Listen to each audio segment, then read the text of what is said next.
അതായത് 5 വയസ്സ് വരെയുള്ള കുഞ്ഞുങ്ങൾക്ക് നിങ്ങൾ ഇഷ്ടമുള്ളതൊക്കെ വാങ്ങിച്ചു കൊടുത്തോ. അവരെ പൊന്നുപോലെ നോക്കണം. 5 വയസ്സ് മുതൽ 15 വയസ്സ് വരെ ശ്രദ്ധിച്ചു കേൾക്കണം. അച്ചടക്കം പഠിപ്പിക്കേണ്ട പ്രായമാണ്. 5 വയസ്സ് മുതൽ 15 വയസ്സ് വരെ എഴുന്നേറ്റ് കഴിഞ്ഞാൽ ബെഡ്ഷീറ്റ് മടക്കി വെക്കാൻ മകനെ മകളെ പഠിപ്പിക്കണം. ഭക്ഷണം കഴിച്ചു കഴിഞ്ഞാൽ പാത്രം കഴുകാൻ മകനെ മകളെ പഠിപ്പിക്കണം. അവര് ധരിക്കുന്ന വസ്ത്രങ്ങൾ അറ്റ്ലീസ്റ്റ് വാഷിംഗ് മെഷീനെങ്കിൽ ഇടാനെങ്കിൽ അവരെ പഠിപ്പിക്കണം. അവര് താമസിക്കുന്ന മുറി അടിച്ചു വാരാൻ അവരെ പഠിപ്പിക്കണം. അച്ചടക്കം പഠിപ്പിക്കണം.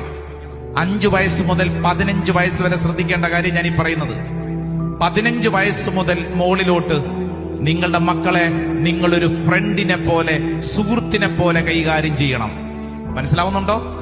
ഓരോ കാലഘട്ടത്തിലും ഓരോ രീതിയിലും കൈകാര്യം ചെയ്തില്ലെങ്കിൽ ഇപ്പൊ സംഭവിക്കുന്ന എന്നാന്നറിയോ?